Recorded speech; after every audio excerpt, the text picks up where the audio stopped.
Tonight, you're going to close your eyes. And in a few minutes, your brain is going to do something it never does while you're awake.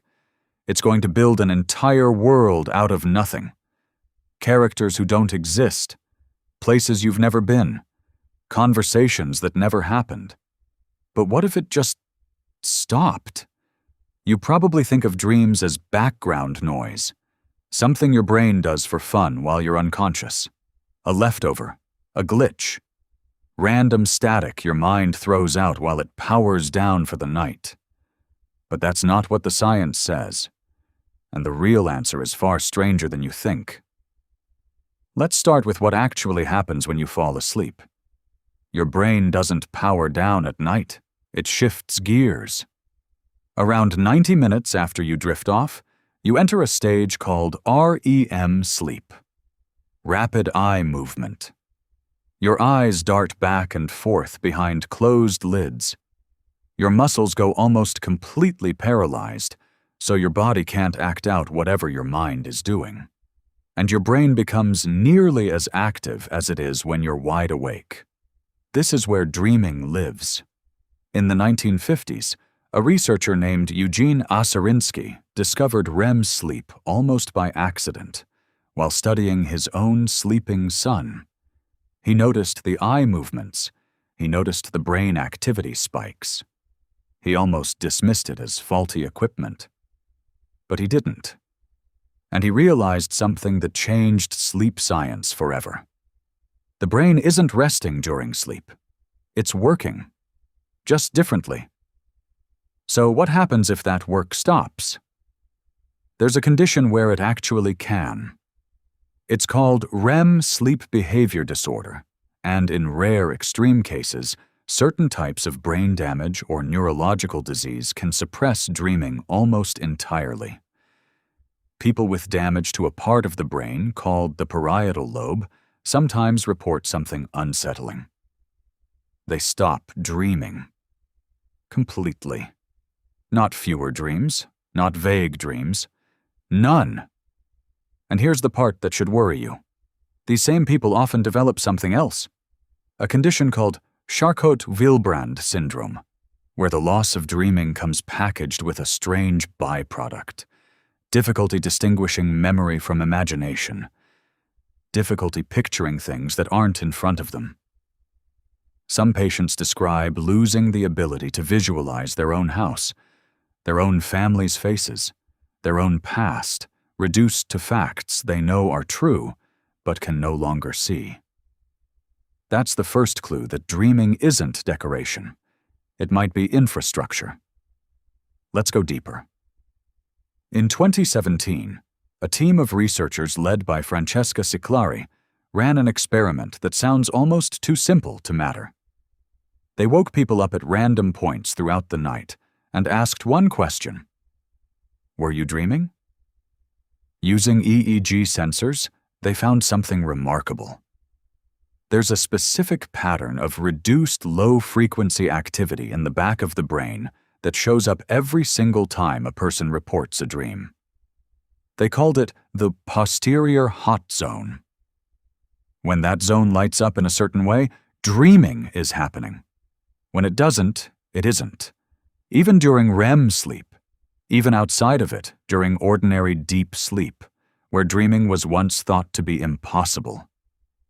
This told scientists something huge. Dreaming isn't just a side effect of REM sleep.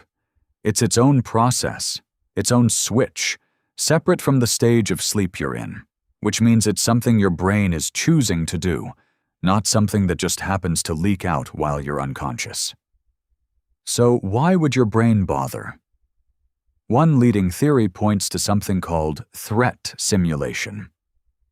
Researcher Antti Revonsuo proposed that dreaming evolved as a kind of rehearsal space, a flight simulator for danger.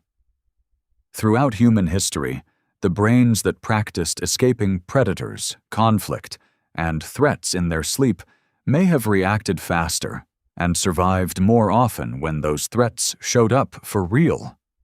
This is part of why so many dreams involve being chased, falling, or running from something you can't quite see. Your nightmares aren't malfunctions. They might be 10,000 years of inherited fire drills, running on a loop you never asked for, every single night of your life. But that's not the whole story, either. Other researchers point to memory consolidation. While you dream, your brain appears to sort through the day's experiences, deciding what gets filed away as long-term memory and what gets discarded entirely. Students who get a full night of REM sleep after learning new information consistently outperform those who don't, on the exact material they studied the day before. Dreaming may be the process of your mind quietly archiving your life while your body sits the night out, deciding in the dark which moments are worth keeping. And there's a third theory, maybe the strangest one. Some scientists believe dreaming helps regulate emotion. It strips the emotional intensity off difficult memories while keeping the information intact. This is why a traumatic memory often feels sharper and more painful right after it happens, but duller, more distant, more survivable, months later. The facts stay. The sting fades. Your dreams may be quietly diffusing your own pain while you sleep through it, running the same memory over and over in a safer, lower-stakes version until it stops hurting the way it used to. So now imagine all three of those processes just stopping forever. No threat rehearsal, no memory filing, no emotional diffusing. What would that actually feel like? Day after day. Probably not dramatic, not instantly.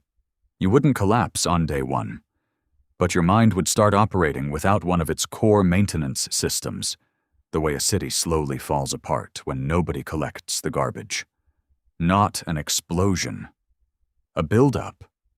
Some researchers believe chronic dream suppression, the kind seen with certain medications and sleep disorders, is linked to mood instability, memory fog, and a strange flattening of emotional sharpness over time. Not catastrophe. Erosion. Here's where it gets personal.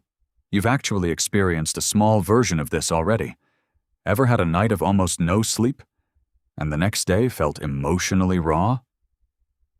Small things made you want to cry, or snap, or shut down, things that wouldn't normally bother you at all? That's not just exhaustion. Some researchers think that's a glimpse of what happens when your dreaming hasn't had time to do its job. The emotional sorting got skipped. The intensity stayed turned all the way up, with nowhere to drain. Multiply that by weeks, by months, by a lifetime, with the dream switch permanently off. This is the strange part.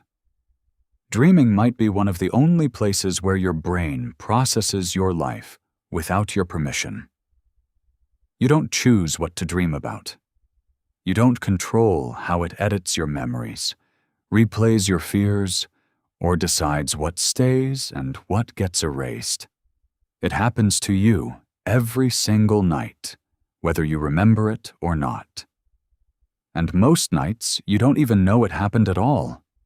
You wake up with no memory of the work, only the result. Which raises an odd question. If dreaming vanished completely, would you even notice it was gone? Or would you just slowly become a slightly different person, a little less able to file away your worries, a little less rehearsed for danger, a little rawer around the edges, without ever knowing why? Maybe the strangest twist of all is this. The people who lose their ability to dream often don't complain about the dreams themselves. They complain about something else entirely. They say their inner world feels thinner, less vivid, like the volume got turned down on their own imagination. They struggle to picture next year, next week, even tomorrow morning, in any real detail. Dreaming, it turns out, might not just be something that happens while you sleep.